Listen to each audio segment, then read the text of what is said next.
Assalamualaikum warahmatullahi wabarakatuh. Kami dari kelompok 4 akan memaparkan hasil diskusi kami mengenai materi hakikat nilai-nilai sila ketiga dan sila keempat.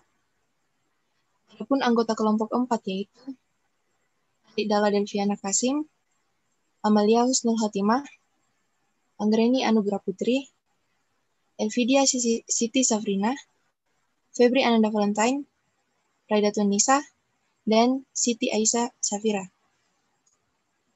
Untuk mengefisienkan waktu, kita masuk dalam pemaparan materi. Materi yang pertama yaitu sila ketiga.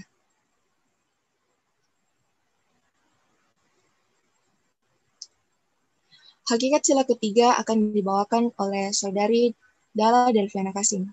Kepada pemateri dipersilahkan. Baik, di sini saya akan menjelaskan hakikat sila ketiga. Hakikat sila ketiga Persatuan Indonesia yang memiliki inti mengutamakan persatuan bagi seluruh rakyat Indonesia. Menurut Noto Nigoro, prinsip-prinsip nasionalisme Indonesia tersusun dalam kesatuan majemuk tunggal yaitu kesatuan sejarah, kesatuan nasib, kesatuan kebudayaan, kesatuan wilayah, dan kesatuan asas kerohanian. Secara filosofis, sila ketiga ini mempunyai maksud mengutamakan persatuan atau kerukunan bagi seluruh rakyat Indonesia yang mempunyai perbedaan agama, suku, bahasa, dan budaya. Tujuannya jelas yaitu meski berbeda-beda tetapi tetap satu, atau yang biasa kita sebut dengan Bhinneka Tunggal Ika. Sila ini menanamkan sifat persatuan untuk menciptakan kerukunan kepada rakyat Indonesia. Contoh hakikatnya yaitu mengutamakan kepentingan dan keselamatan negara daripada kepentingan pribadi, golongan, atau kelompok tertentu seperti ras, suku, maupun agama. Sekian dari saya kembalikan kepada moderator.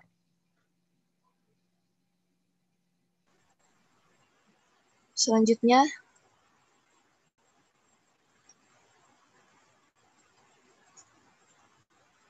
permasalahan terkait kebinekaan. Materi ini akan dibawakan oleh Saudari Elvidia Safira dan Siti Aisyah Safira. Kepada pemateri dipersilahkan. Yang pertama adalah masalah terkait dengan sila ketiga, yaitu sila persatuan Indonesia. Yaitu yang pertama, masih banyaknya dijumpai kasus-kasus rasisme di Indonesia. Nah, di mana yang dimaksud dengan di mana secara umum rasisme ini dapat diartikan sebagai sikap, kecenderungan, pernyataan maupun tindakan yang mengunggulkan atau memusuhi kelompok masyarakat tertentu, terutama karena identitas ras.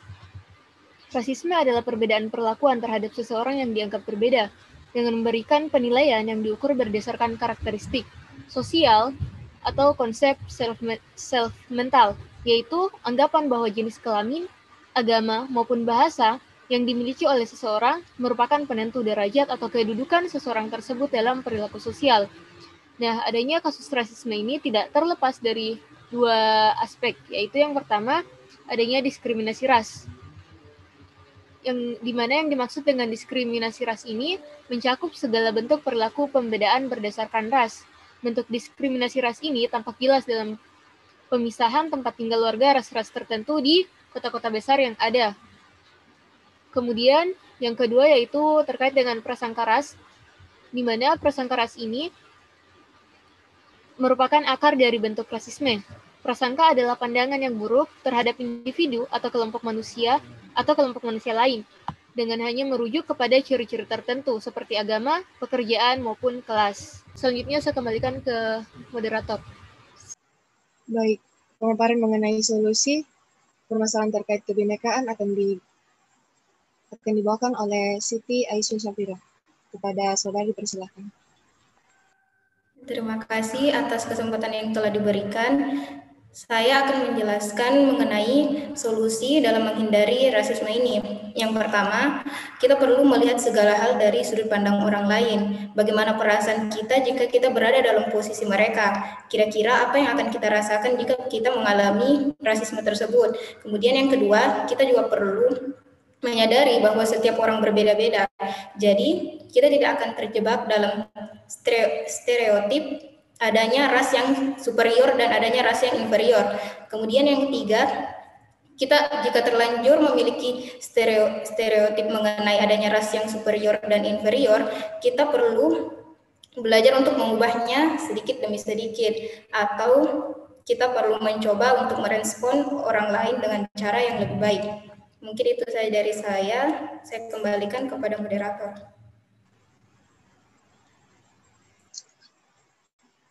Kemudian materi selanjutnya yaitu sila keempat. Hakikat sila keempat akan dibawakan oleh Saudari Raida Tunisa. Kepada pemateri dipersilahkan.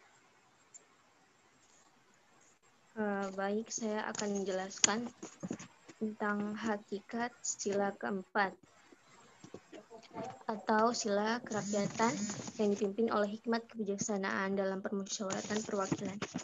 Inti dari sila ini yaitu mengutamakan prinsip bermusyawarah untuk mufakat melalui wakil-wakilnya dan badan-badan perwakilan dalam memperjuangkan mandat rakyat.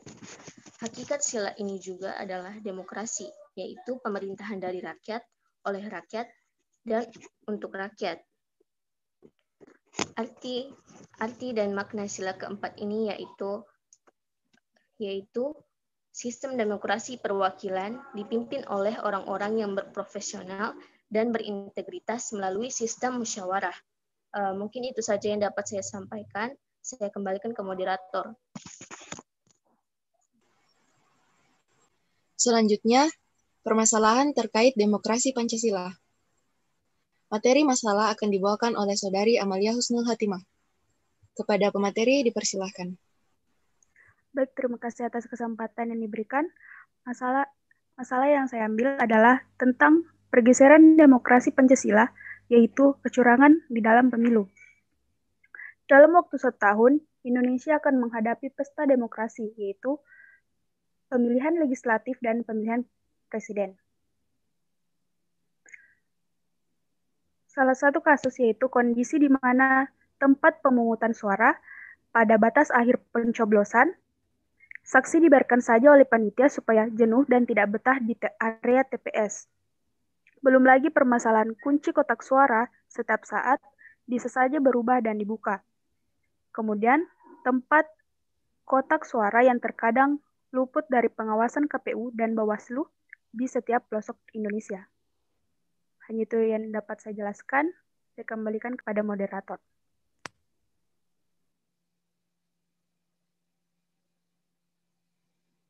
Selanjutnya mengenai solusi dari permasalahan terkait demokrasi Pancasila yang akan dibawakan oleh Saudari Anggreni Anugrah Putri.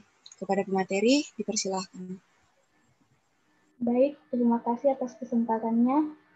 Adapun solusi dari masalah yang sebelumnya dijelaskan, yang pertama perlu diselenggarakan dalam penyelenggaraan pemilu,